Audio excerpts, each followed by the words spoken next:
Hello, my friend. Today I will tell you another long-forgotten legend. Close your eyes and let the magic transport you to Middle-earth. Our journey begins.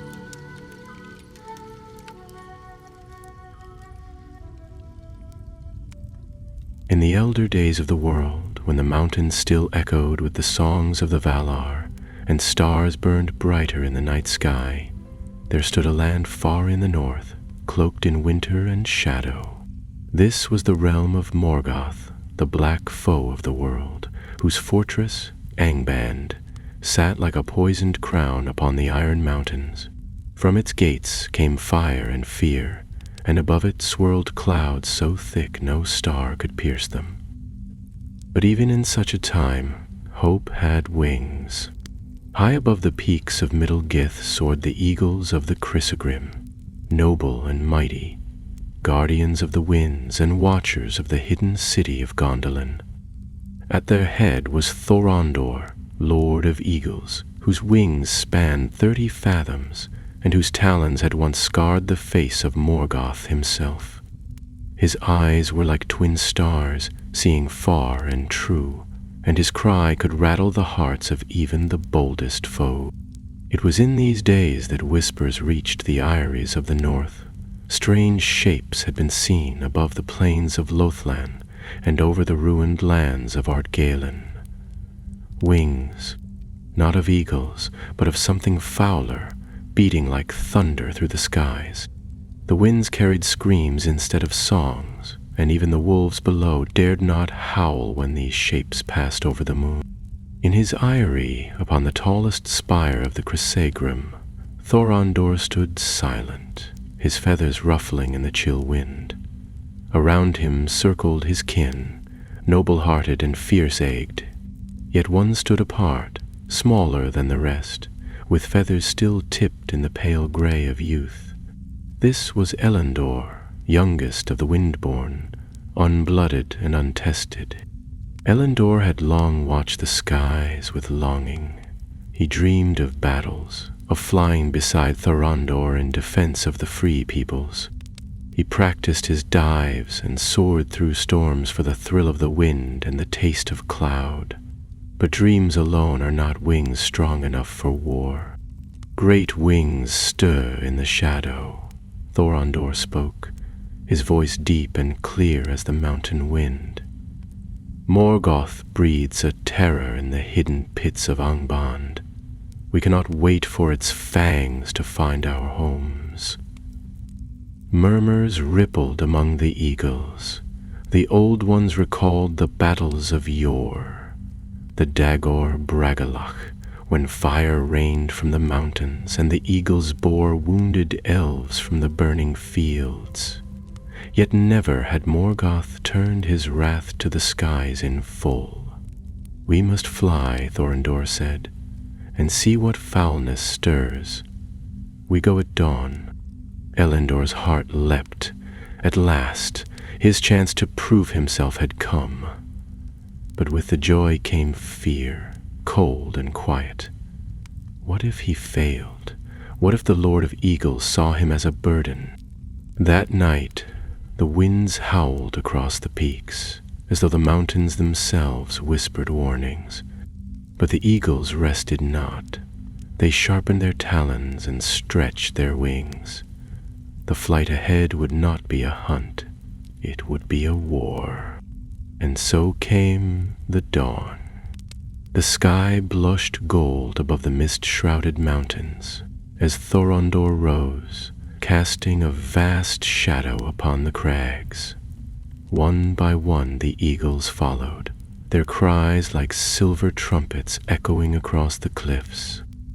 Elendor launched into the air, his wings beating strong, heart pounding like a drum.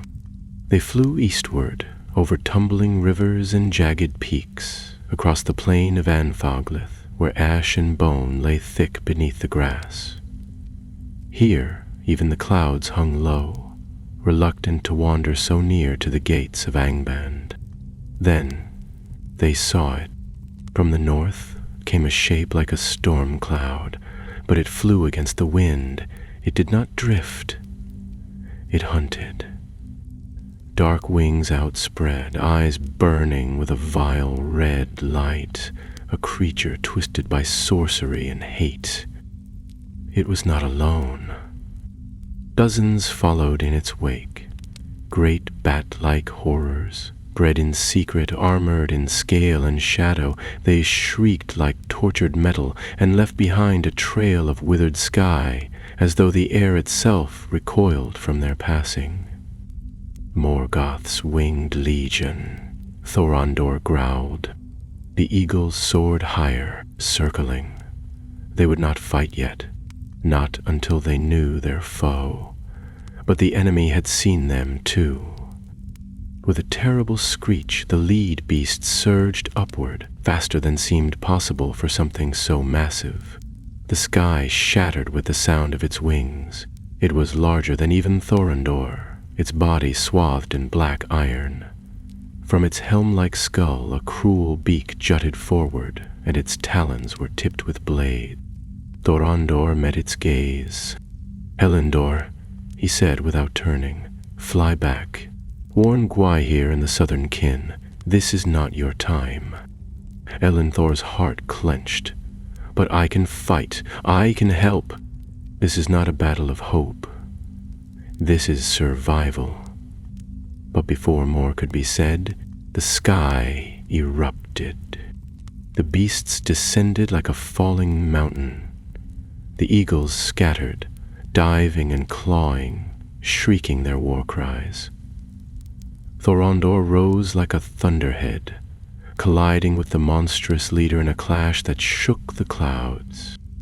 Elendor hesitated, wings trembling. Below him the battle roared, and the air was thick with fury and feathers. He saw Thorondor locked in deadly combat, driving the beast away from the peaks, but for every strike the Lord of Eagles gave, the foe answered with blades and poison.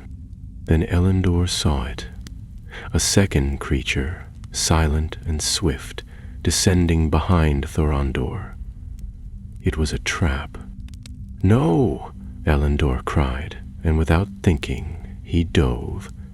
Down through the maelstrom he sped, feathers whipping, beak clenched. He slammed into the flank of the second beast, tearing and screaming, drawing its attention. It screeched in rage, wheeling to face this upstart. Thorondor turned, but too late. From the front, his foe struck with a blade-edged wing. Blood sprayed across the clouds. Thorondor faltered. "Elendor, flee!" he roared. But the young eagle had no time to respond. A third creature slammed into him from above, and the sky went dark. The last thing he saw was Thorondor, falling, and then silence. The wind held its breath, and the world changed. The sky was no longer blue. When Elendor awoke, he was lying on a narrow shelf of stone halfway down a blackened cliff face, the wind whistling cold and sharp through the chasms around him. His wings throbbed with pain, one of them trailing awkwardly beneath his body, the feathers torn and bent. Blood stained the stone, and his head rang with a low, constant hum, like the echo of battle that refused to fade. Above him, the sky churned with storm clouds, dark and heavy.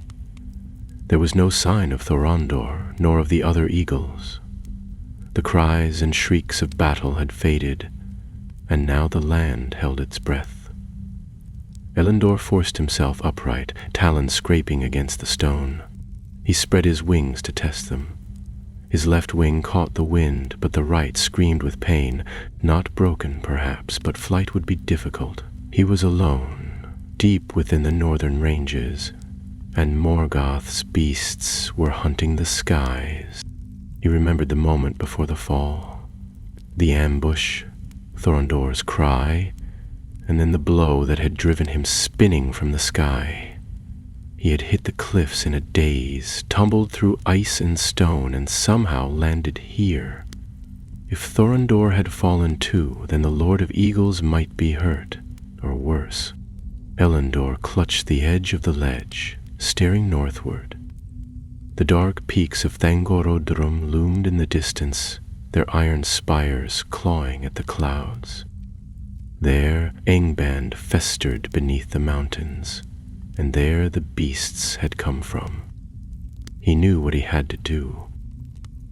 If Thorondor lived, the only place he could have been taken was there. The thought was madness. No eagle had ever flown so near to Morgoth's fortress alone. But Elendor was not thinking of his own safety. His heart burned with shame for failing to heed Thorondor's command, and a deeper fear gripped him, that the mightiest of the eagles had been captured or slain because of him. He rested until nightfall, using the cover of dusk to slip down the mountainside, hopping from ledge to ledge. Below the cliff, a narrow ravine cut through the rocks like a wound, leading down into the desolation of Anfoglith. He limped forward, scanning the skies. Shapes moved in the darkness, shadows flitting above the crags, but they did not see him. The beasts were searching elsewhere, scouring the high winds for survivors. By dawn, Elendor had reached a shallow cave carved by time and frost into the roots of the cliffs. There he paused, feathers bristling as he looked out upon the plain. Once this had been Ardgallen, a green and fertile land stretching between the highlands and the fortress of Angband. But that was before the Dagor Bragollach, when fire had spilled from the mountains, burning the grass to ash. Now it was a gray wasteland, littered with bones and the rusted remains of battles long past. He waited until the wind shifted, then took flight, low and slow, skimming the ground with care. The pain in his wing forced him to glide in short bursts, landing often to rest. Hours passed. The sun crawled across the sky, but its light was pale and cold, veiled by dark vapors drifting from the north. At last, just as the shadows grew long, he saw them. Prints in the dust, clawed and deep, and beside them a trail of something dark smeared across the stone. Blood. Eagle blood. Nenthor followed the trail. It led him across cracked hills and over gorges lined with jagged teeth. Twice he had to hide from passing shadows, winged beasts patrolling overhead, snarling and cursing in tongues he did not know. But he crept onward, eyes sharp, mind clear. He had never before flown beyond the bounds of the Chrysaegrum. Now he had crossed into the heart of enemy lands, alone. That night he reached a broken outcrop of stone shaped like claws rising from the earth. Between them, sheltered from sight, he found what he sought. A feather, long, golden brown, streaked with blood. Thorondor's. Elendor closed his eyes and pressed his head to the stone. He could still feel his lord's presence, proud and strong, and the warmth of command that had bound the eagles in unity. The feather meant he had passed this way, he had survived the fall. But he was wounded and taken. Now Elendor knew for certain. Thorondor was a prisoner. The beasts had not slain him in battle. That would have stirred the fury of the eagles too swiftly. No, this was a trap, a game of terror meant to shatter the courage of the winged folk, to show that even their king could be captured, and there was only one place they would take such a prize. Angband. Elendor felt his talons curl around the rock. His fear had not vanished, but it had been burned away by resolve. He would go to Angband, he would find Thorondor, and if he could not fly out, then he would fall with his lord, talons bared. By the next dawn, he had reached the first outlying cliffs of Thangorodrim. The mountains here were not natural. They were twisted and scarred, shaped by malice and flame, rising high into a sky of ash. Smoke rose from cracks in the rock, and the air smelled of metal and blood. Arendor moved slowly now, seeking crevices and shadows. From a high perch, he looked upon Angband for the first time. It was a fortress of nightmare. Its gates were vast, carved into the mountain's face like a mouth of fangs. Towers lined the walls, black and sharp, with fires burning behind slit-like windows. Winged beasts circled above, their cries echoing like laughter. Far below, iron doors opened and a procession moved through. Chains clinked, whips cracked, and behind them, dragged and bound, wings trailing in the dirt, walked Thorondor. Elendor nearly cried out. The Lord of Eagles was battered, his feathers scorched, one eye swollen shut. But he walked proud and tall, his gaze still defiant. Around him moved guards, orc handlers with nets, and at their flanks flew two of the winged beasts, their forms like vultures mated with dragons, their eyes cruel and yellow.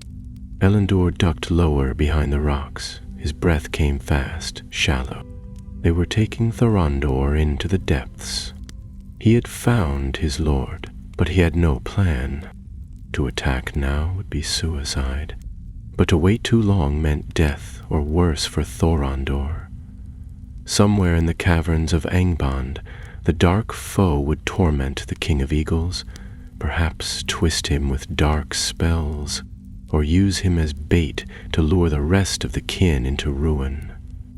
Elendor pressed himself against the rock. He had to think. He had to be more than just a flyer now. He had to be cunning, swift, and bold. And he had to be ready to die. But in the shadow of Angband, with thunder rumbling overhead and smoke choking the stars, the young eagle made a vow. He would not leave these mountains without Thorondor. And if the beasts of Morgoth wished to rule the skies, they would have to fight him for them. Elendor waited until the moon rose, pale and sickly through the choking smoke, before he moved from his hiding place. The crags above Angband shifted and hissed as though the mountains themselves were alive and breathing. He had watched the guards drag Thorondor through the outer gates and vanish into the tunnels beyond. Now, he had to find a way inside. He clambered down from the perch, keeping low, wings folded tight against his sides. The terrain was cruel. Cracked stone, steaming fissures, and sudden drops that swallowed all sound. Once he almost slipped, and a loose stone tumbled into the dark below. He held his breath, heart pounding, but no cries came. The beasts were still flying their patrols, searching the skies for other eagles. They did not expect a lone bird to creep through the roots of their fortress. Near the western cliff, he found what he had hoped for. An old lava tube, half collapsed, its opening choked with ash and stone. It sloped down into the mountain, hidden by shadow and reek.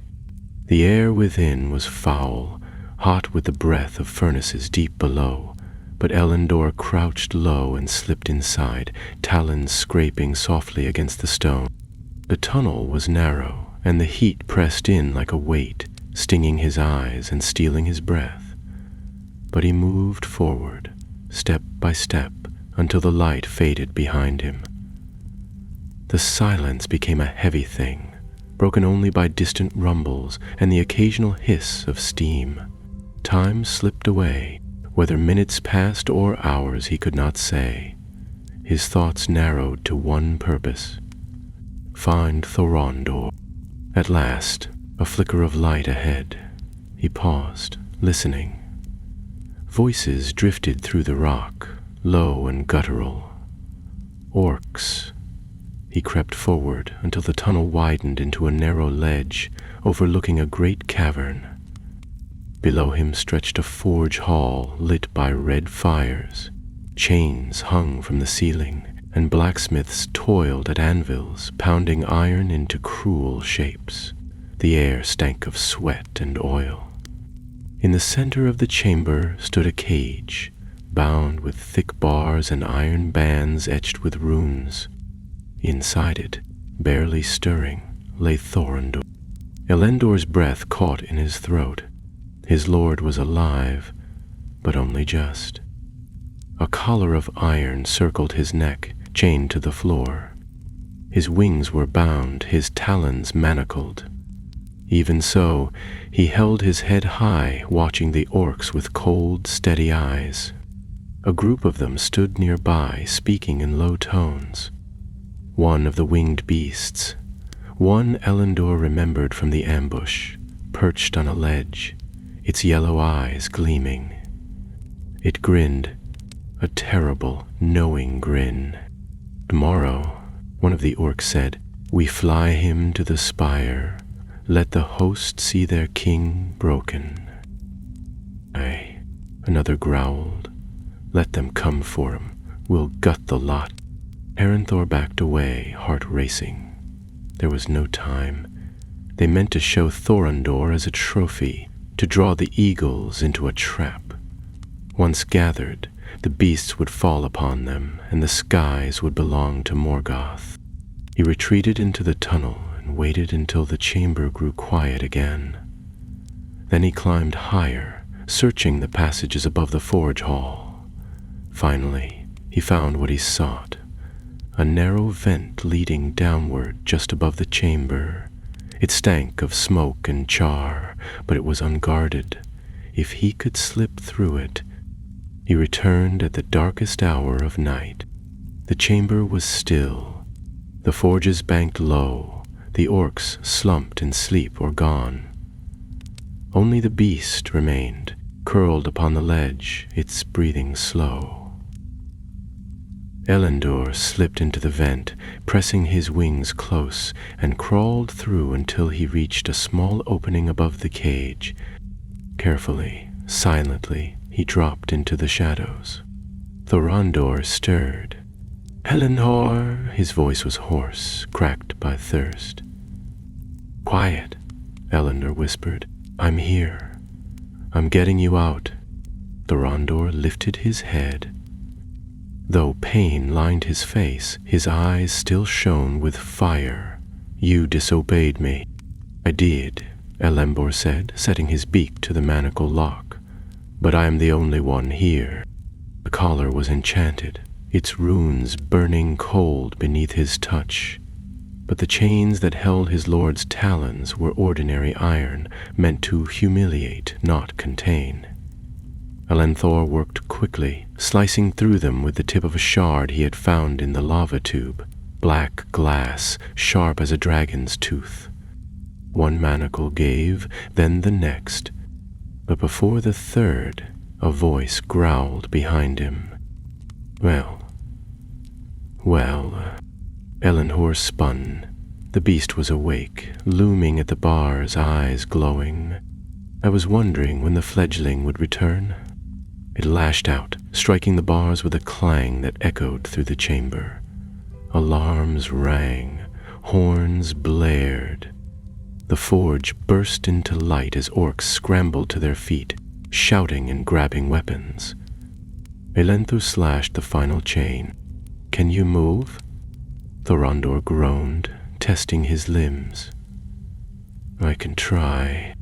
Together, they surged to the bars. Elendor flung the cage door open, and Thorondor stumbled out, wings dragging. The beast leapt from the ledge, jaws wide. Desire burned in her eyes. But her wrist, such comforting frameworks never made it into motion. A loaths overtook her, and Elendor rose to meet it. Elendor rose to meet it. Elendor rose to meet it. And darkness pulled her heart into it. Claws clashed in mid-air. He struck with all his strength, raking the beast's face. It shrieked, flailing, and Thorondor lunged, driving his beak into its throat. The creature staggered back, and the two eagles fled, rising through the smoke toward the forge's upper tunnel. Orcs poured in from all sides. Elenthor led the way, guiding his lord through the same narrow vent. They barely fit. Behind them, flames leapt and arrows flew, but they scrambled higher, battered and scorched, until they burst into the open air. The night was breaking. The stars blinked through the smoke, and the wind tasted clean. Thorondor faltered, collapsing on a ledge. Elendor circled back, dragging him up. "We can't stop," he said. "I cannot fly." "Then I'll carry you."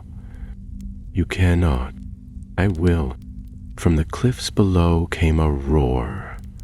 The beasts had taken wing. 3 of them, maybe more. Their cries tore through the dark, furious and eager. Elendor spread his wings. He braced himself beneath Thorondor, who rose slowly, weakly, but with purpose. Together, they took to the sky. Behind them, the horde rose. The flight was no longer a rescue. It was a chase the sky had never felt so vast and so deadly. The wind lashed against Elendor's face as he struggled to gain height, every beat of his wings aching with strain. Thorondor clung to him as best he could, wounded wings trailing behind like torn banners. His weight was enormous, even in his weakened state, and Elendor's muscles burned as he bore them both upward, trying to reach the higher winds where they might vanish into cloud. Below, the screeches of the pursuers cut through the night, rising like howls from a nightmare. They were coming fast, the twisted beasts of Morgoth, and they knew the mountains better than Elendor did. He flew westward, toward the peaks of arid Wethrin, hoping to reach the deeper valleys where the shadows of the high cliffs might hide them. But already he could hear the terrible wing beats of the enemy growing louder. 3 of them at least, perhaps more, closing the gap with every passing moment. Their cries were filled with glee and bloodlust, and Elendor could imagine their fangs and claws sharpened for the kill. Below them, the wastelands of Anfoglith stretched out, gray and empty under the moonlight, and the iron peaks of Thangorodrim fell away behind. If they could only make it to the fringes of the vale, to the western slopes where the wind turned and the mountains offered cover, there perhaps they could vanish. But Elendor was already tiring. His wounded wing throbbed, and Thorondor, though still alive, was heavy and limp. "Hold on," Elenfor muttered, teeth clenched. "Just a little farther." Thorondor stirred faintly. "You should drop me." "No, they'll catch you. Not if I fly fast enough." There was no answer, only the faint rasp of the Lord of Eagles breathing beside him. Elendor's wings flared wider, catching every gust of wind he could find, but it wasn't enough. The air trembled. A shadow passed overhead, swift and immense. One of the beasts had risen high and was diving now, claws extended, jaws open. Elendor twisted to avoid the strike, dropping sharply to the left. The creature screamed past, missing them by a breath, but the wake of its passage sent them tumbling. Thorondor nearly slipped from his grasp. Elendor caught him with a cry, claws locking once more around his wounded lord. Below, the other 2 beasts were closing in, fangs gleaming in the moonlight. "I can't keep this up," Elenfor growled through his beak. Then he saw it. A cleft in the cliffs ahead, a narrow ravine twisting through the foothills of the arid Wethrin. If he could reach it, perhaps they could hide among the rocks and trees, at least long enough to recover. He angled toward it, wings beating harder, and the pain in his body flared bright and raw. Behind him, the beasts shrieked again, sensing their quarry slipping away. One of them loosed a burst of dark fire from its maw, a twisted trick of Morgoth's breeding. The flames licked past Elenthor's wingtip, searing the feathers. He rolled through the air, gritting his beak, and dove toward the gorge. The wind howled louder as the walls of the ravine rose around him. It was steep and narrow, barely wide enough for his wingspan, but he plunged into it without hesitation. Stone flashed past on either side, and the air grew colder. Trees clung to the cliffs in twisted shapes, and brambles clawed at the wind. He could no longer hear the screeches behind him. The beasts were too large to follow into the narrow gap. He flew deeper, lower, until finally he reached a ledge hidden beneath an overhang of stone. There he landed hard, nearly collapsing beneath Thorondor's weight. Dust flew and rocks skittered down the slope. Elendor slumped to the ground, wings spread, chest heaving. They had made it. For now, Thorondor groaned, shifting slightly. "You saved me." "Only just," Elendor rasped. "And I think I left half my feathers behind." They lay in silence for a while, listening to the distant cries of the beasts circling above.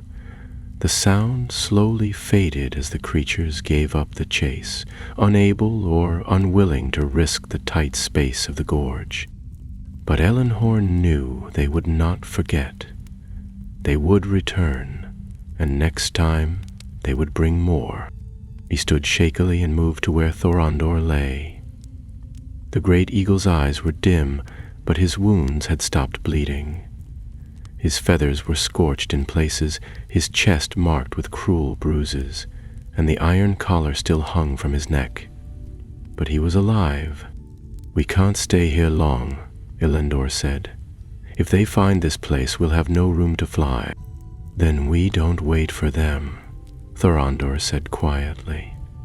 "We take the fight to them." Elendor blinked. "We can barely stand, but we are not alone. Gwahir is still free. Landreval too. They'll be gathering the others. If we send word, if we reach the Chrysaegrim, we can strike first, not to defend, but to drive them back, to remind Morgoth the skies are not his." Elendor frowned. "You want war." Thorondor's eyes narrowed. "I want our skies returned." There was silence between them, broken only by the wind in the rocks and the distant call of an owl. Finally, Elendor nodded. "Then we go. At dawn." Thorondor looked up at him, and for a moment something new flickered in his gaze. Pride. As the night wore on, Elendor kept watch while his lord rested. He thought of the flight behind them, the ambush, the escape, the battle in the forge, and all the fear that had gripped him. It had not vanished. It still crouched somewhere deep inside. But something else had risen above it. Resolve. He had come as a fledgling, eager to prove himself.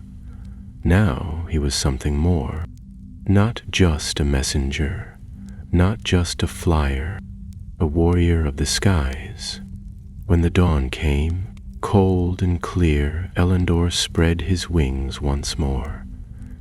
The climb would be steep, and the path uncertain, but the message must be carried. Thorondor stirred behind him, rising with effort. Together they took to the air, fading into the mist, the mountains rising before them like a challenge yet to be answered. The battle over the north had only begun.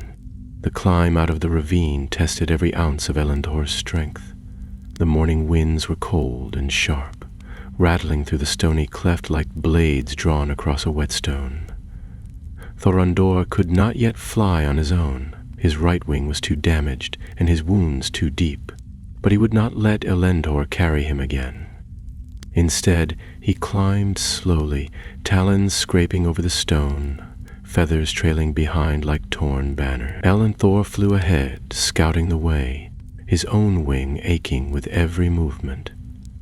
It took them half the morning to reach the upper ridge where the mountain air swept free and wide again. From that height, the world stretched out before them, bleak and vast. To the north loomed the Iron Mountains, dark against the pale sky. To the west, the highlands of Hithlum rolled in ridges and valleys, scattered with mist. Far to the south, the jagged lines of the Chrysaegrim rose in the distance like frozen waves. There the eagles still held watch, though for how long Elendor could not say. If the beasts reached them first, there would be no refuge left. They rested on a high crag for a short while, hidden among frost-covered rocks. The sun was pale above the clouds, casting a cold light that seemed to stretch shadows rather than shorten them. Elendor kept watch, his sharp eyes scanning the skies, but the beasts did not appear. Perhaps they believed the eagles dead. Perhaps they had returned to Angband to prepare for the next strike. "Do you remember the old days?" Thorondor asked suddenly, his voice low. Elendor turned. "I wasn't born then, only the stories. I remember the fields before they burned, the laughter of the Eldar, the peace before Morgoth's fire fell from the sky." Thorondor's gaze was distant, filled with a weight that went beyond pain. "He wants the world chained in silence, young one. Even the winds. But the sky was made for song." Elendor said nothing. The silence between them said enough. They resumed their journey before midday, flying low and slow to avoid detection. Elendor took the lead, guiding Thorondor across the broken highlands of Dorloman, past the frozen rivers that wound through shadowed glens. By nightfall they reached the edges of Mithrim, where silver mists clung to the hills like half-forgotten memories. There they found a hollow among old stones, sheltered from the wind, and made camp. As darkness settled over the land, Elendor dozed fitfully, one eye always open, while Thorondor slept more deeply than he had in days. It was not until the middle of the night, when the stars burned like icy fire above them, that Elendor was roused by a faint cry. At first, he thought it was a dream. But then it came again, sharp and clear, a piercing note that echoed across the valleys. Not the cry of a beast, but that of an eagle, one of their own. Elendor leapt to his talons and flew to the edge of the cliff, his heart thudding. A shape approached through the clouds, large, proud-winged, and swift. As it drew closer, the starlight caught golden feathers, and Elendor let out a breath of relief. It was Gwaihir. He landed in silence, his eyes flicking between Elendor and Thorondor. Behind him came another, Landroval, his younger brother, broader and darker with a fierce light in his gaze. "Elendor," Gwaihir said quietly, "we thought you lost." "We nearly were," Elendor replied, stepping forward. "They have come, Gwaihir. Morgoth breeds them in secret, fell-winged things, swift and cruel. They ambushed us over Anfogolith. Thorondor was taken." Landroval narrowed his eyes. "But you brought him back." Elendor nodded. "He is wounded, but he lives. I saw their fortress. The beasts have taken the skies above Angband, and they are building for war." Thorondor stirred at the sound of voices. Slowly, he lifted his head and looked upon his kin. "Brothers," he said, his voice cracked but clear, "it is time." Gwaihir stepped forward. "The eagles of the south are ready. We have sent word to every eyrie. If you command it, we fly." Thorondor's gaze burned with the fire of the old days. "Then we take the skies back." The next days passed in a storm of preparation. Messengers flew in every direction, and the call of the eagles echoed through the high places of the world. From the heights of Ered Nimrace to the snow-swept towers of the misty mountains, the eagles answered. They came in twos and threes, swift and silent, gathering beneath the eaves of the chrysagrum. Elendor flew again, his strength returning. The healers of the southern kin tended to his wounds, binding his feathers and salving the burns. He no longer felt the same eaglet who had once watched the horizon with longing. Something had changed. The sky itself felt different now, no longer simply a place of freedom and flight, but a realm worth fighting for. It was Gwaihir who brought the final word. Everyone had begun to fly south, he said one morning as the sun crept over the peaks. Not in raiding bands, in force. They mean to strike the hidden realms. Gondolin? Elenthor asked. Perhaps, or Doriath. The beasts follow commands now. They are not mere monsters, there is a mind behind them. Thorondor stood tall once more, though he still bore the marks of his imprisonment. Then we strike first, not to defend, but to drive them from the wind. He turned to Elendor. You will fly beside me. Elenthor blinked. But You led the flight from Angband. You carried me from the forge when I could not stand. You have earned your place. Elendor bowed his head, pride and fear twisting within him. He had dreamt of this moment, once. Now it stood before him, vast and real. The flight of the eagles gathered high above the world. Hundreds of wings filled the sky like a living storm. The cries of the eagles rang over the mountains, clear and wild. The sun gleamed on their feathers, and the wind bore their song far into the east. Elendor flew at the right wing of Thorondor, Gwaihir at the left. Landravol led the first strike band. Below them the shadows of the beasts stirred, unaware of the storm that now rolled toward them. The battle for the north would be decided in the air, and Elenthor was ready.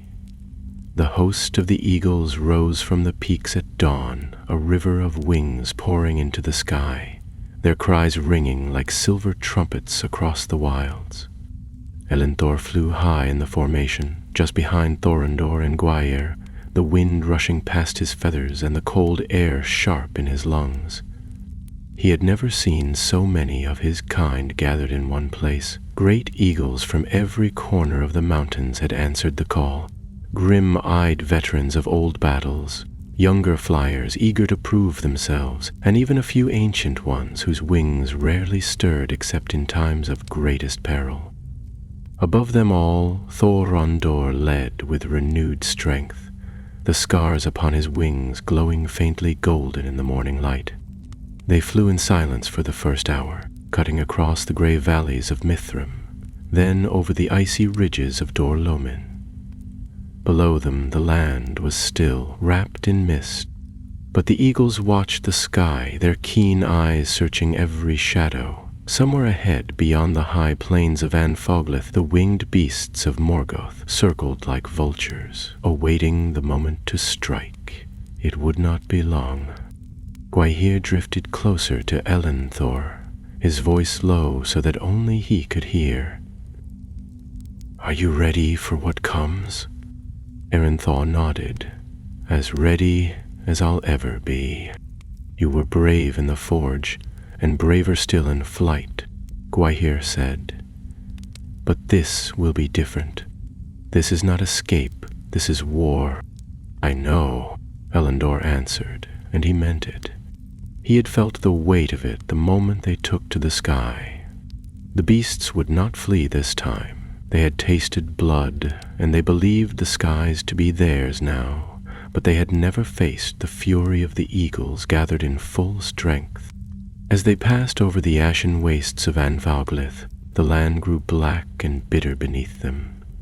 The sun was high, but shrouded by thin veils of smoke, and the air felt heavier, fouled by the breath of Angband.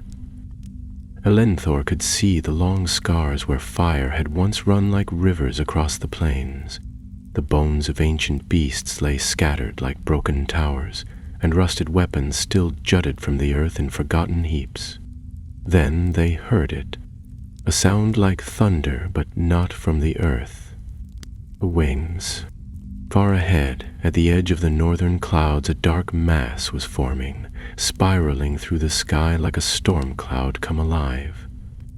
The winged beasts were gathering, dozens, perhaps more, creatures of every twisted shape and size, their cries shrill and mocking. They flew not in chaos now, but in formation, circling like hawks above prey. At their center was a shape larger than the rest, dark and terrible, crowned in iron and wreathed in flame. Elenthor knew that one, Gothrak, the Wyrm vulture, the creature that had wounded Thorondor and driven him from the sky. Thorondor let out a single clear cry. It echoed like a bell through the heavens. The eagles answered as one, their voices joining in a mighty chorus that rolled across the mountains and sent tremors through the clouds. Then, without another word, they broke formation and descended. The sky exploded into motion. Eagle met beast with a fury that shook the wind itself. Claws clashed against iron, feathers flew, and the shrieks of battle drowned the air. Elenthor dove straight into the fray, talons bared, beak flashing. He slammed into one of the smaller creatures, twisting through the air as they tumbled together toward the earth. The beast snarled, its scales grinding against his feathers, but Elenthor struck again, driving his beak beneath its wing. It howled and fell, vanishing into the smoke below. Another came at him from the side, jaws snapping. Elenthor rolled, dodging the strike by a breath, and slashed its flank as it passed. Around him the sky was alive with flashing wings and screaming shadows. Thorondor tore through the enemy like a tempest, his talons rending steel, his cry terrifying even to Elenthor. Gwaihir and Landreval fought back to back, their movements swift and sure, carving paths through the host of beasts with deadly precision. But the enemy was vast, and for every one that fell, another rose to take its place.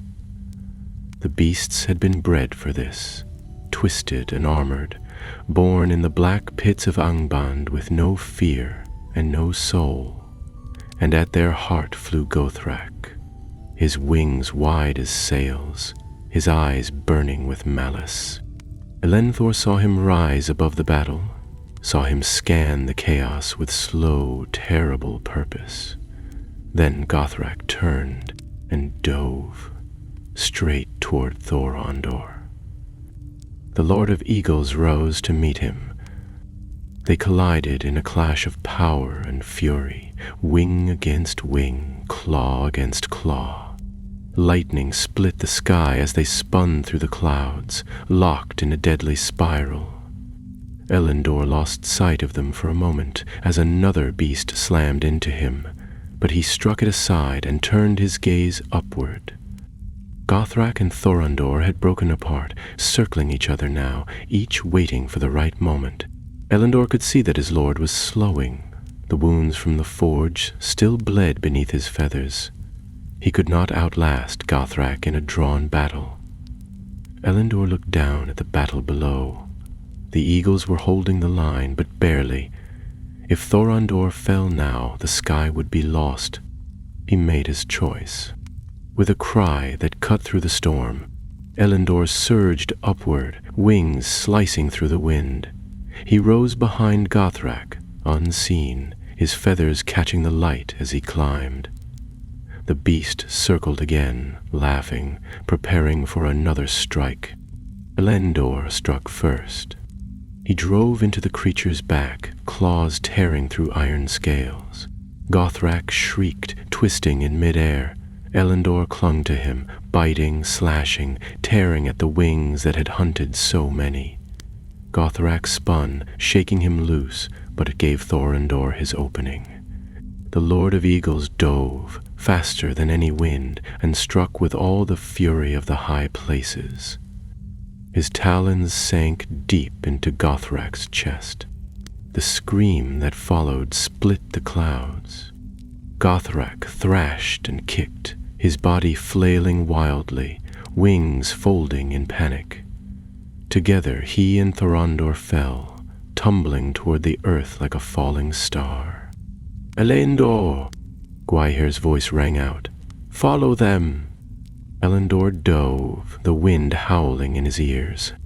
Below him, the battle still raged, but he had eyes only for the shapes spinning downward, caught in a spiral of death. The earth loomed below, jagged and cold. He had to reach them before they hit the rocks.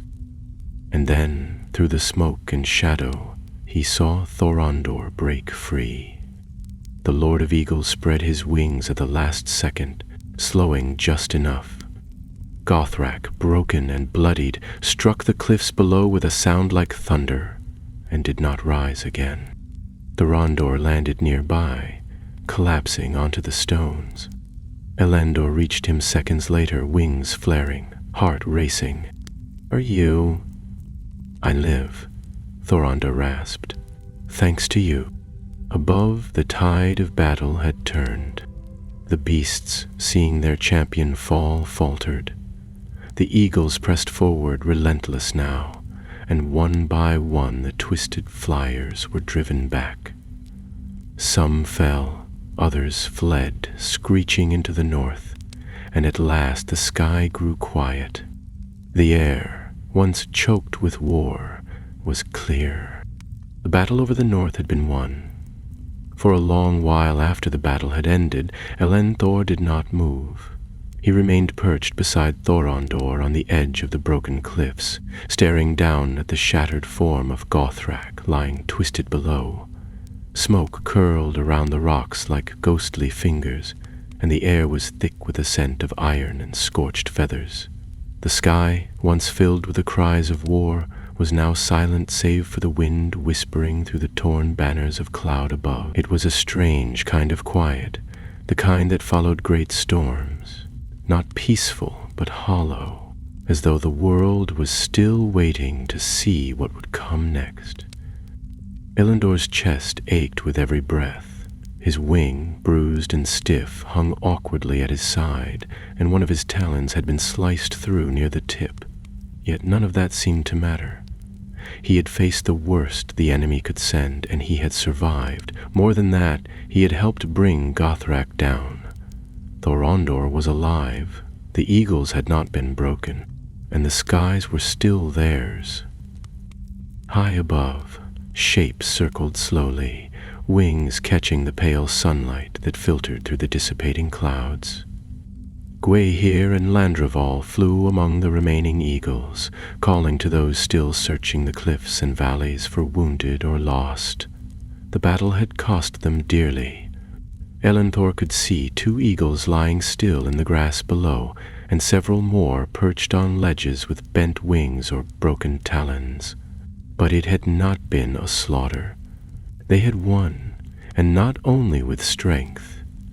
They had struck first, struck hard, and driven Morgoth's creatures back into the dark corners they had crawled from. Thorondor shifted slightly beside him, groaning as he tried to rise. Elendor moved at once, pressing his shoulder to the larger eagle's side, helping him up. "You should rest," Elendor said, his voice hoarse. "I will," Thorondor replied, his gaze fixed on the distant northern horizon, "but not here." Elendor followed his eyes and saw what his lord saw. The peaks of Thangorodrim loomed faintly against the sky, barely visible through the haze, but still standing tall. That black fortress, where the beasts had been bred and the sky had been defiled, was not broken. Morgoth was not defeated. This battle had been a warning to him, perhaps, but it had not ended his reach. "We've stopped them," Elendor said after a pause. "But they'll try again?" Thorondor nodded slowly. "Yes, they will rebuild. He always does. But they know now that we will not surrender the air." Gwaihir landed nearby, his feathers streaked with dust and blood. Landroval followed, grim and silent. They bowed their heads to Thorondor, then looked to Elendor. "The field is ours," Gwaihir reported. "What remains of the beasts has scattered. We saw one or two vanish into the mists near the Iron Mountains, but the rest lie broken." "Losses?" Thorondor asked, already knowing the answer would carry weight. 7 dead, 5 more too wounded to fly, but we found many of theirs. Gwaihir's beak tightened. "Gothrak is finished." Thorondor looked at Elendor again, and for a moment something passed between them that needed no words. Gwaihir followed his gaze and gave a slight nod. "Flew well," Gwaihir said quietly. "Struck true, held the line." Mantraval tilted his head. "Braver than some who've flown 100 winters." Elendor felt heat rising under his feathers, but he did not speak. He did not know what to say. He had done what needed doing, nothing more. The idea that Thorondor and the others now looked to him as something more than a youth was both strange and humbling. "We return to the Chrysogrim," Thorondor said at last. "We tend the wounded, we burn our dead." "And after?" Landroval asked. "We prepare," said the Lord of Eagles, "for the next wind to turn." The flight back was slower, carried out in solemn silence. They bore their fallen with them, wrapped in woven garlands of mountain grass and silver leaf gathered from the high slopes. The wind was gentle, and the clouds scattered, as though the world itself paused to honor the ones who would never fly again. When they reached the Chrysogrim, the peaks were alight with torches, and the airy halls echoed with song, low, sorrowful music that stirred even the coldest hearts. The bodies of the dead were laid upon the highest crag, facing the dawn. As the sun rose, fire was set to the offerings. Great flames rose into the air, sending ash and memory into the sky they had once ruled. Thorondor led the chant himself, his voice rich with loss and pride. Elendor stood among the younger eagles, watching the smoke trail across the sky, feeling the warmth on his face and wondering what would come next. Later that day, he stood alone on a ledge overlooking the valley below. The wind tugged at his feathers, and far off he could see the shadowed line of the distant plains. He had flown farther than he ever dreamed, faced beasts bred in darkness and returned alive, but something within him had changed. He no longer looked to the horizon with longing. Now he watched it with purpose. Gwaihir joined him after a time, landing without a word. They stood in silence for a while. "You know," Gwaihir said at last, "we'll need someone to lead the western flights. There's talk of more movement along the river valleys. Morgoth's eyes are everywhere." Elendor turned to him. "Me? You've flown the worst storm already. You know what it takes. And more importantly, you're not afraid to stand alone when the wind turns against you." Gwaihir's eyes narrowed thoughtfully. "That's the kind of strength we need." Elendor didn't answer right away. He watched a cloud drift slowly across the sun, casting shadows over the mountains. Then he nodded. "All right, I'll fly." Gwaihir smiled. "I thought you might." As he took to the air once more, the sky seemed somehow brighter than before, even as the shadow of the north still lingered far beyond the horizon. The winds had changed, and there would be more storms to come. But for now, the eagles ruled the skies once more. And among them flew a young warrior with fire in his wings and a battle behind his eyes, Elendor, who had braved the heart of Angband and returned with the dawn. Though peace had returned to the high mountains, and the air no longer trembled with the cries of beasts, Elendor knew it was a fragile quiet. one that might be shattered with the next turn of the wind. Days passed quickly in the eyrie as the eagles buried their grief in work, mending wounds and rebuilding old perches, strengthening the watch posts at the edges of the peaks. Thorondor, though not yet fully healed, resumed his duties with a quiet authority, rarely leaving his roost but always watching. His voice carried less often than it had before, but when he spoke, every eagle listened. Elendor had little time to dwell on what had passed. He had been given command of the western patrols, and with that came more than just the pride of recognition. It came with sleepless nights, difficult choices, and a weight that pressed on his shoulders with every wind current he crossed. He led flights out each morning, checking the high passes over Dorlamin and the misty reaches of the Silmarillion River. Though they saw no sign of the beasts, Elendor could sense the unease that lingered in the sky like a memory not yet faded. He did not trust the quiet. One evening, as the sun slid behind the western ridges and painted the clouds with streaks of gold and fire, a lone eagle arrived from the north. He was younger than Elendor, his feathers wind-tossed, his eyes wide with urgency. He did not pause to rest, nor did he wait for ceremony. Instead, he landed upon the high perch of the council spire and cried out in alarm. Thorondor came at once, joined by Gwahir and Landraval, with Elendor trailing close behind. The messenger's words spilled quickly, his voice sharp and breathless. He had come from the slopes of Himring, far to the northeast, where the mountains rose like broken spears and the wind blew hard from the wastes.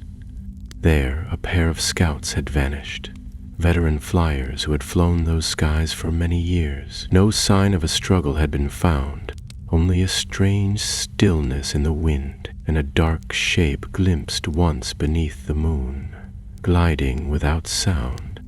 "They've returned," Thorondor said quietly, more to himself than to the others. Elendor felt a chill run through his feathers. "But we broke them. Gothrak is gone. Their flight was shattered." Gwahir narrowed his eyes. Then something darker stirs. "If it's not the beasts we've faced, it's something new, or something worse." Thorondor turned to Elendor. "You'll fly to Himring. Take only 2 with you. Go quietly. Find out what has happened, but do not engage unless you must. We cannot afford to lose more." Elendor bowed his head. "I'll leave at first light." The following morning dawned gray and overcast, the clouds thick with rain that never quite fell. Elendor selected 2 eagles for the mission: Eris, sharp-eyed and fast, and Brennor, older and slower but unmatched in endurance. Together they set out northward, skimming the cliffs and valleys where the wind still whispered of old battles. They flew in silence, conserving strength, their formation tight and low. It took them 2 days to reach the hills of Himring. The land beneath was wild and rocky, with few trees and little shelter. The peaks were smaller than those of the Chrysogrum, but the wind here was treacherous, changing without warning, curling through the valleys with a voice like warning. Elendor felt it in his bones before they saw anything. The same feeling he had known over End Foglith, the same pressure in the air that seemed to coil and twist, as though the sky itself were watching. On the second night, they made camp in a hollow beneath a crag shaped like a spearhead. Elendor stood watch while the others rested, his eyes scanning the dark horizon. The moon had risen, silver and pale behind thin clouds, when he spotted it, something moving against the sky. It flew too smoothly to be wind-blown cloud, too quickly to be a drifting shadow. For a moment he held his breath, squinting to follow it as it passed behind a ridge. Then it was gone. By morning, they found the place where the scouts had vanished. There were no bodies, no feathers, not even a drop of blood. just an empty ledge and faint marks on the rock. Claw marks, but not eagle's claws. These were wider, heavier, and strangely patterned, like talons sheathed in iron. Eris swept low over the area, his voice tight. There was a fight here. Something dragged them off. But how? There's no sign of flight after the struggle. Brenner tilted his head, peering at the cliff's edge. What if it didn't take them through the sky? Elendor frowned. What are you saying? Brenner extended one wing toward a narrow fissure in the rock face, half hidden by moss and shadow. What if it came from below? The idea chilled Elendor more than he wanted to admit. The thought of Morgoth's creatures not only returning, but creeping through the stone itself, like worms burrowing beneath the roots of the mountains. That was a different kind of threat, one that claws and talons might not be enough to face. They descended toward the fissure, landing cautiously on a narrow ledge. The opening was barely large enough to crawl through, but as they approached, they heard a low humming sound, soft at first, like the beating of wings behind stone, and then louder, deeper, until it thrummed through the rock beneath their talons. A glow pulsed faintly from within, red and unnatural. Elendor looked at his companions. We go in. Stay close. No calls, no wing beats if you can help it. We don't know what we're walking into. The cave narrowed almost immediately, forcing them to fold their wings tight and walk in single file. The walls were slick with moisture and something else, something that smelled of ash and rot. As they moved deeper, the glow grew stronger. It came from runes etched into the stone, pulsing with a dull, rhythmic light. Magic, dark and old. Suddenly, Eris hissed, "Look." At the end of the tunnel, the cave widened into a hollow chamber, and there, bound in chains of blackened steel, hung one of the missing eagles.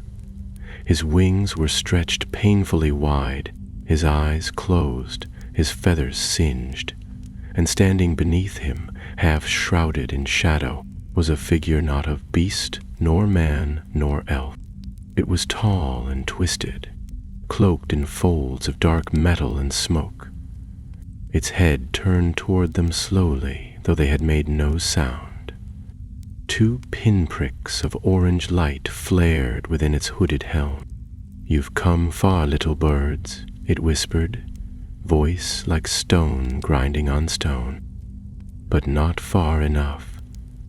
Elendor stepped back, wings rising instinctively. They had found the truth.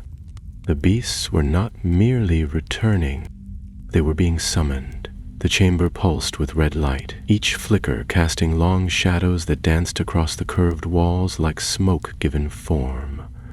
Elendor felt his talons dig into the cold stone, the instincts of every creature born to the sky urging him to flee. Yet he held his ground, wings half raised, body taut with tension. The figure in the shadows had not moved, but its very presence pressed against his mind like a heavy fog, thick with ancient malice. It was not one of the beasts they had fought in the sky. It was something older, something that had not flown through the air, but had shaped those that did. Beside him, Eros drew in a sharp breath. "What is that?" "I don't know," Elendor whispered, his voice barely more than a breath. "But it sees us." The cloaked figure tilted its head slightly. The glowing orange lights within its hood flared brighter for a moment, then dimmed, like coals being smothered. Its voice, when it spoke again, echoed strangely in the chamber, as if the stone itself were listening. "You came for your kin. Brave. Foolish." It stepped forward, gliding rather than walking, and raised a single gauntleted hand toward the bound eagle. This one screamed the names of his kind.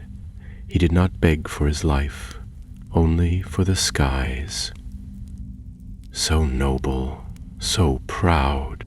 Brennor snarled low in his throat, stepping forward, but Elendor shot him a glance, and he halted.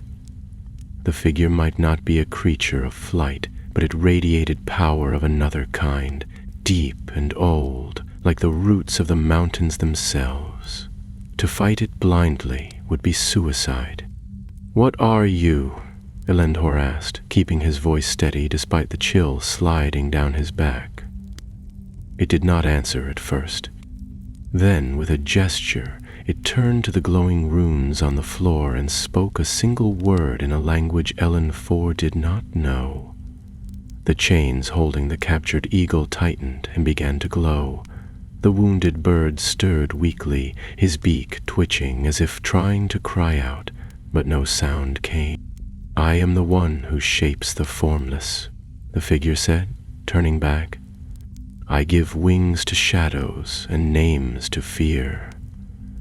The beasts you faced were my first breath.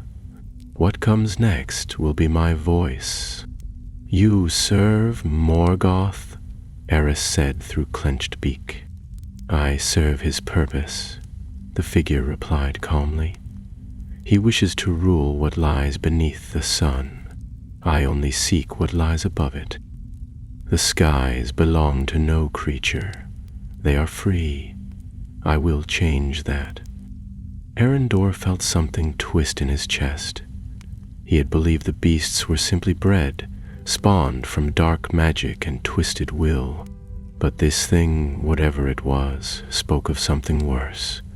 Not just the creation of monsters, but the claiming of the very sky as a thing to be conquered, reshaped, owned. It was not just war.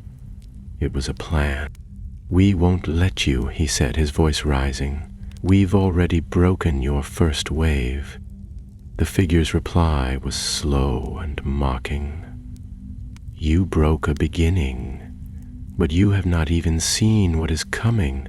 Angband is deep, and I do not build alone." Elendor took a step back. The tunnel behind them was narrow, but still open. If they turned and flew fast, they could escape, warn the others. He glanced at the chained eagle once more, recognizing the markings now. It was Corville, a seasoned scout who had trained dozens of younger eagles. His eyes were open now, faintly, and met Elendor's for a moment. There was pain in them, and shame, but also hope. "We have to get him out," Elendor murmured. "Then do it quickly," Brenner growled. "That thing is stalling." Without another word, Elendor surged forward, wings half spread. Eris followed to cover him, while Brennor turned to block the passage. The figure did not move, but the runes beneath Corville flared brighter as they approached, and the chains groaned. Elendor reached the first shackle, talons flashing, and struck the lock with all his strength. The metal hissed and sparked, but it gave. Corville cried out, weak and hoarse, but he stirred more now, lifting his head. Eris slammed into one of the rune stones, shattering it, and the red glow flickered. Then the figure moved. It did not walk. It simply glided forward, raising both arms. The air grew heavy, thick with force, and a deep sound began to build, something that felt more like pressure than noise. Elendor shouted, grabbing Corville by the shoulders. "Now!" Brennor leapt forward, wings beating furiously, and slammed into the figure with a crash. It staggered, not much, but enough. The humming stopped for a moment. Elendor dragged Corville from the chains, looping one wing under him, and turned toward the tunnel.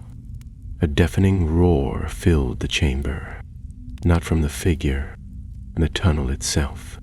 The stone walls cracked and split, and from the shadows beyond came two shapes, winged, scaled, and gliding low, beasts, smaller than Gothrak, but quicker, their eyes glowing like burning coals. They lunged. Arrows shrieked, diving into them, knocking one off balance. Elendor launched into the air with Corval clutched to his chest, beating his wings with everything he had. Brennor turned, trailing smoke from his feathers, and followed. They burst from the cave into the open sky just as the storm broke. Rain fell in sheets, cold and stinging. Wind howled through the peaks, and lightning flashed across the clouds. Elendor fought against the gusts, his injured wing burning with every beat, but he would not let go. Corval clung weakly, his talons digging into Elendor's side. Behind them, the beasts gave chase. Eris flew low, weaving through crags and towers of stone, leading the pursuers away. Elendor lost sight of him almost immediately, the rain blurring everything into streaks of gray. He followed Brennor instead, diving between ridges, trying to stay low. The sound of wings behind them was close. "Almost there," Brennor called over the wind. "We break south and climb." Elendor nodded, gritting his beak. The sky above the storm was faintly lighter. If they could reach the open winds beyond the clouds, they might outrun them. He gathered his strength and turned sharply upward. The beasts followed. Lightning cracked overhead. The clouds boiled around them. Elendor could barely see. But then, suddenly, they broke through the top into a world of white light and roaring silence. The storm was beneath them now, a churning sea of thunder, and the wind was clear and sharp. One of the beasts tried to follow, but only one. Elendor turned, twisting midair. He struck it with a scream, knocking it sideways.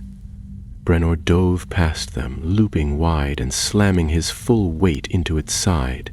The creature flailed, caught by the rising air, and fell back into the clouds. They didn't wait to see if it rose again. They flew west. Hours passed before they dared land.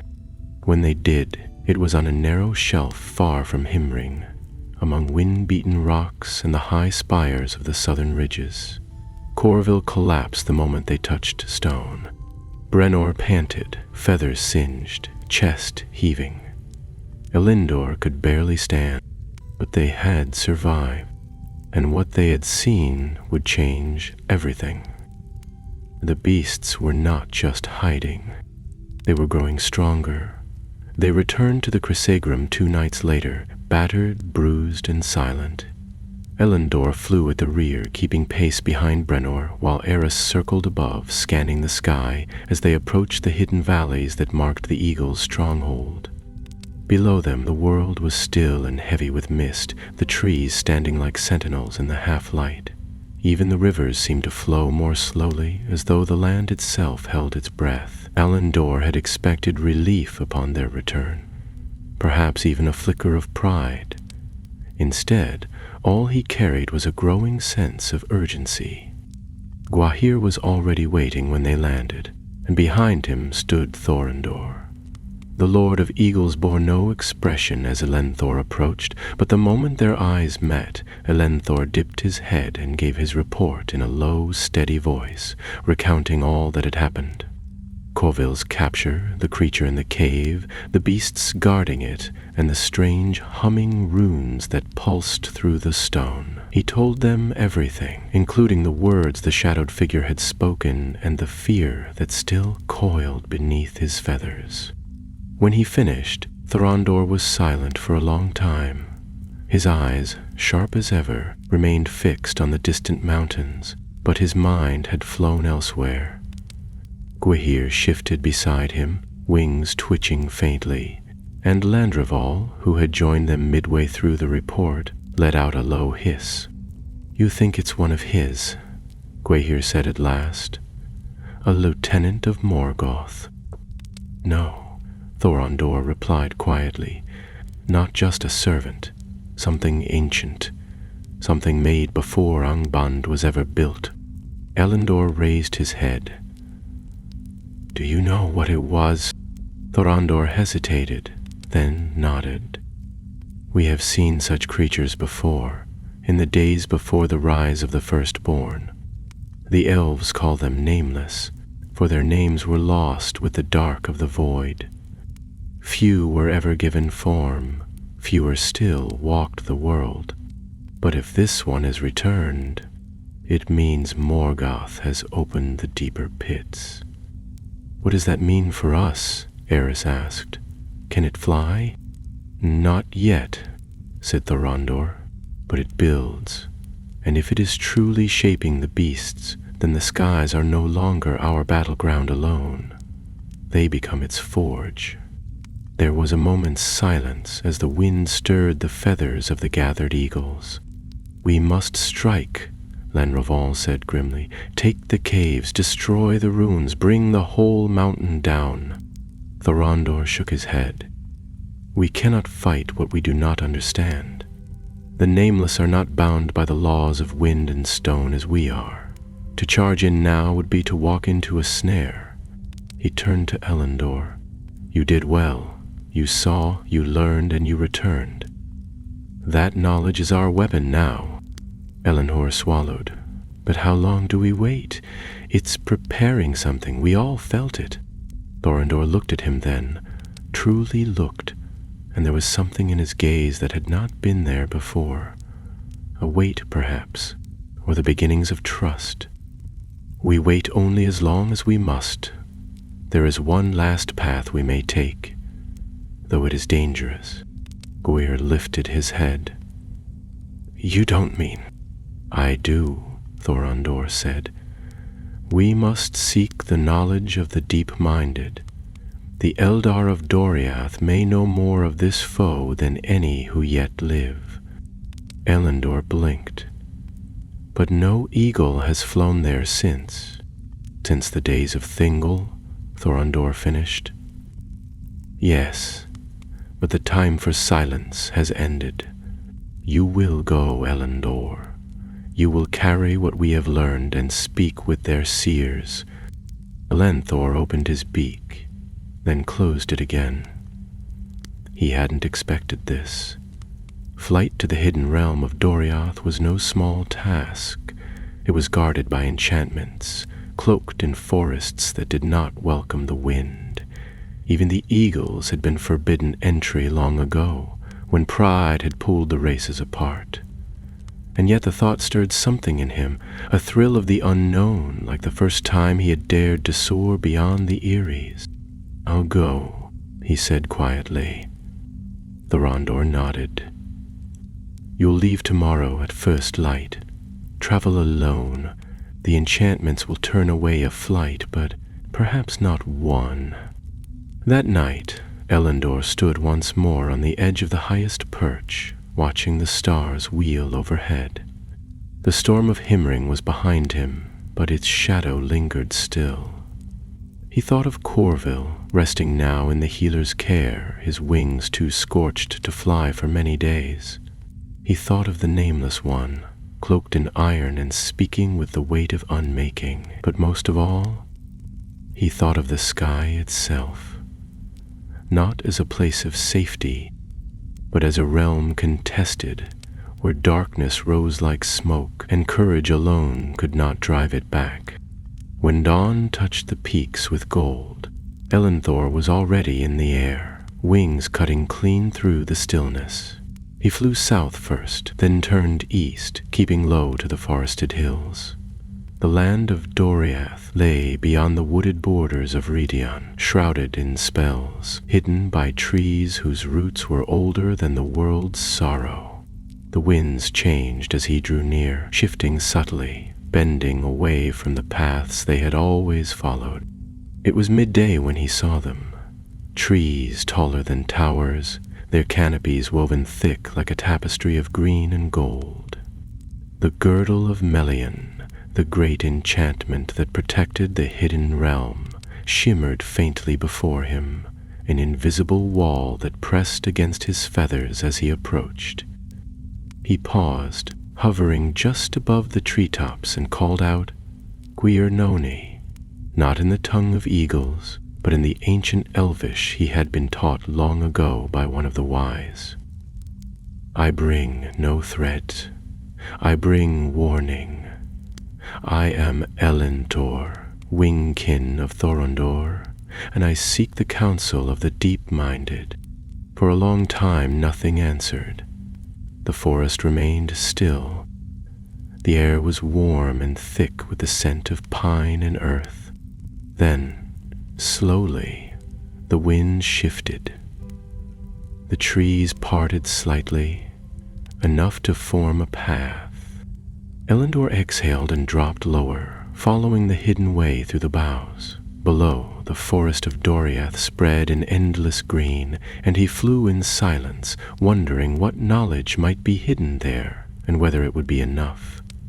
The trees of Doriath closed around Elendor like the folds of a dream. Sunlight trickled through the canopy in slender, shifting beams, gilding the forest floor in gold and shadow. The air was hushed, thick with enchantment, and the wind did not behave as it did beyond the girdle. It moved more slowly here, as though it too had learned reverence. Elendor flew between the ancient trunks in silence, careful not to brush the branches, which drooped as if listening. He had never flown beneath a forest roof like this before. His wings ached to stretch higher, but the path that had opened to him remained narrow, marked by little more than a subtle parting of leaves and a thread of still air. He had expected to be challenged, perhaps even struck from the sky, but no arrows flew and no voices called. Instead, a quiet expectancy hung over the woods, as though the trees themselves had decided to permit his presence, for now. After nearly an hour, the canopy broke at last, revealing a glade filled with light and silence.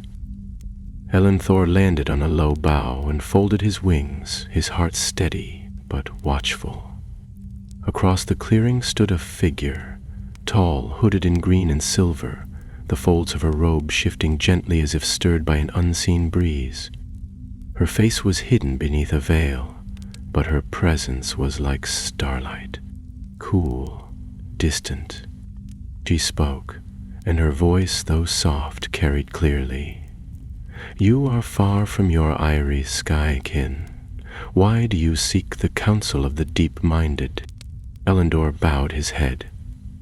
There is something stirring in the north, a power not born of beast or flame, a being that shapes the creatures of the wind into weapons. It is not of the kind we've fought before. Thorondor sent me. He believes your people might know what it is. For a long moment, the figure said nothing. Then she turned and gestured for him to follow. Come, you will speak with the law wardens. The glade narrowed into a shaded corridor of branches and silver-threaded vines. Elendor followed her, gliding slowly above the mossy ground. The deeper they went, the more he realized how vast the forest was, not just in size, but in age. These trees had stood before the world was shaped, and they remembered it.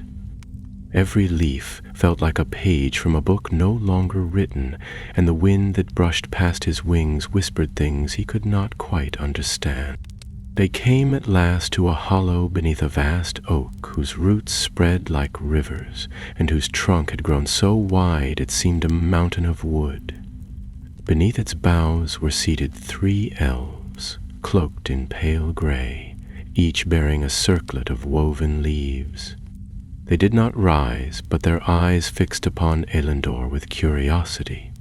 Not suspicion, but careful interest, as though they were studying a puzzle long unsolved. One of them, a male with silver hair braided tightly against his shoulders, leaned forward slightly. You speak of the Nameless, do you not? Elendor nodded. We did not know its name, only its power. It spoke to us without fear. It created the beasts that nearly broke us. And it is not finished. A second elf, her voice softer, more distant, said, There were whispers of such beings long before the firstborn walked beneath the stars. The Valar do not name them. They are remnants of the discord, the parts of Melkor that slipped into the making of the world but never took form until now. Elendor frowned. It was more than a spirit. It had a body. It acted with purpose. It wanted to claim the sky. The third elf, who had remained silent until now, finally spoke. His voice was deep and his eyes were darker than the others, eyes that had seen the passing of many ages.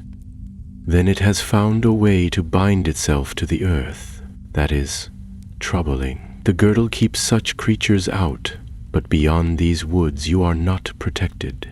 The nameless cannot be slain as you would a beast, not unless you know the shape it took before it wore flesh. Elendor felt his feathers bristle. So what can be done? The old elf met his gaze, and for a moment there was a flicker of something beneath the stillness. Pity, perhaps, or sorrow. There is a song, not of power, but of memory. If you can draw the creature into the old air, into the higher winds where its shape cannot hold, you may weaken it.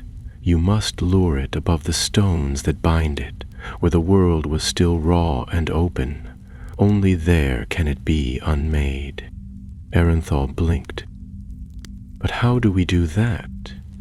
It hides underground. It builds from within. You must make it rise. You must make it believe that the sky is already its own. A hush followed, broken only by the quiet rustling of leaves above. At last, Elendor lowered his head. Then I will return. We will prepare. We will fly above it and draw it out, if we must. The old elf stood. Not alone. He reached into the folds of his cloak and withdrew a pendant of dark stone, shaped like a wing and etched with a line of ancient runes. He stepped forward and placed it at Elendor's talons. This is Angaril. It was given to Thingol by the Maya Elmo, and it has not been worn since. It will not fight your battle, but it will remember the truth of the winds. If the Nameless reaches for the sky, this may remind it why it never belonged there. Elendor bowed low. I am honored. The elf inclined his head. May the winds carry you swiftly, and may the stars remember your flight. By the next morning, Elendor had passed once more through the girdle, the pendant tied securely to the leather band he wore beneath his breast feathers. The forest of Doriath vanished behind him like a dream, and the wild air of the world returned, bright and biting. He turned northward without delay. The sky was changing. He could feel it in the way the clouds moved, heavier, slower, as though weighed down by something that did not belong. The wind no longer sang the way it had before. Even the birds flew lower, and the stars at night seemed dimmer. By the time he reached the Hyliles, the Crissaegrim was already stirring with the sound of preparation. Gwaihir flew to meet him, and behind him came Landreval and a dozen others. When Elendor landed on the watch ledge, Thorondor was waiting, his eyes full of questions. Well? The Lord of Eagles asked. Elendor spread his wings wide. We have our answer, and we have a plan. The days that followed passed in a blur of wings and wind. Elendor scarcely rested, spending every waking moment preparing for the battle that would decide whether the skies would remain free or fall forever into shadow. The pendant from Doriath, Angaril, never left his side. Its dark surface was smooth, cool beneath his feathers, yet it pulsed with a quiet energy, a sense of age and purpose that seemed to stir only when he took to the higher winds.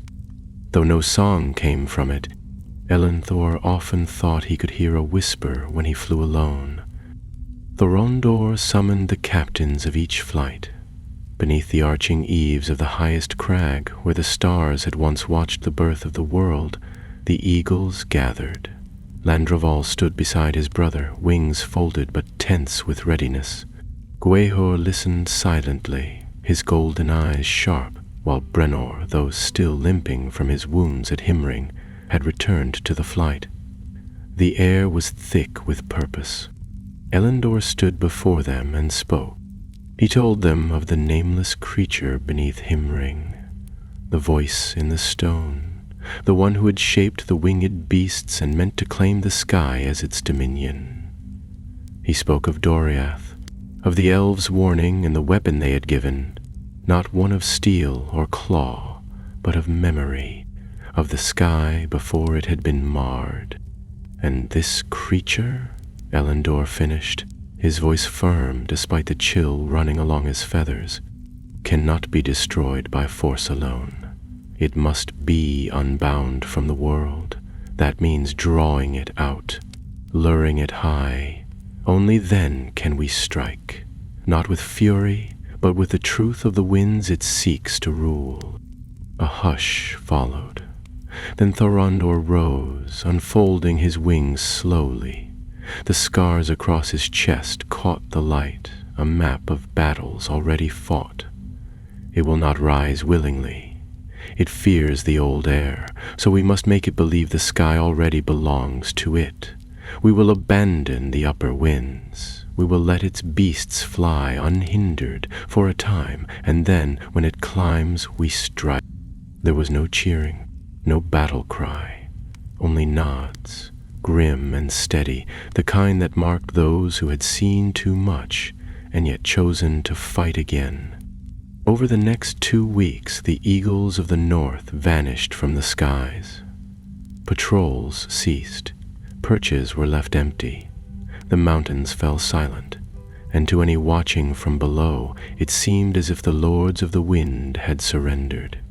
In their absence, the beasts of Morgoth returned, not in great number, but in scattered bands, dark-winged and searching. They grew bold. They flew higher, circling the peaks, snarling their triumph to the empty air. And deep beneath the hills of Himring, in the red-lit chamber where chains had once bound Corval, the Nameless stirred. It was on the 21st day that the storm began. Dark clouds rolled from the north, pulled by winds that had never belonged to the free world. Lightning slashed across the sky, not in white, but in coils of deep crimson. From the caverns below, the creature rose, no longer cloaked, no longer hidden. It took form as it climbed the wind, a shadow with wings of broken iron and a body stitched from smoke and fire. It did not fly as beasts flew. It rose like a curse, defying the air rather than embracing it. And high above, the eagles waited. They had hidden in the highest winds, beyond the reach of the storm, cloaked by cloud and stillness. Elendor flew at the center, the pendant resting against his breast. The storm tugged at him, pulling with fingers that reached into his bones, but he held his course. The Nameless had risen far enough. Now they would meet it. Thorondor gave the signal. The sky erupted. Hundreds of eagles dove as one, tearing through the storm like a silver spear. Lightning flashed around them, but they flew untouched, wings slicing the air with precision. The Nameless shrieked, a sound like stone shattering, and turned its burning eyes skyward. Elendor flew ahead of the others, the pendant catching the storm light. The creatures saw him and laughed, not with mirth, but with a knowing malice that promised ruin. Its wings unfurled wider, and the wind began to fall apart. But Elendor did not falter. He flew straight at the creature, and as he did, the pendant began to hum. Not loudly, not even musically, but with a resonance that carried through the storm, cutting through the screeching wind. The hum deepened into a tone, and then into a single note, soft, high, and unbearably pure. The Nameless faltered. Its wings beat once, twice, then slowed. The iron edges began to fray. unraveling like thread caught in fire. Smoke bled from its limbs, and the red glow of its body flickered. Thorondor struck from above, talons raking through its chest. Landroval and Gwaihir followed, tearing at the creature's back, forcing it upward, higher still, into the unshaped air that no creature of Morgoth had ever touched. Elenfor rose above them all. The pendant was glowing now, brighter than the lightning, and with it came a wind that did not belong to this world. It was older. It remembered the first dawn, the song of Ilúvatar, the shaping of the sky before evil crept into it. Elendor cried out, not in speech, but in the ancient voice of the wind itself. The storm broke. With a sound like the tearing of time, the creature came undone. Its wings split, its form collapsed, and the sky swallowed it, not with fire nor with fury, but with light. A great white wind surged through the heavens, scattering the storm and washing the clouds clean. Silence followed. Then, slowly, the eagles began to descend. No beasts remained. The skies were empty once more, but not in defeat. They were clear. Elenthor hovered for a moment longer, breathing hard, the pendant cold now against his feathers. Then he turned and glided down, joining the others on the wind-swept crags of the northern ridge. Thorondor landed beside him, breathing heavily, his feathers singed at the edges. He looked at Elendor for a long moment, then inclined his head. "You've done more than any eagle has done in an age," he said. "You gave us the skies back." Elendor looked up at the heavens, clear and wide, and for the first time in weeks, truly free. "No," he replied quietly. "We gave them to each other." And the wind at last sang again.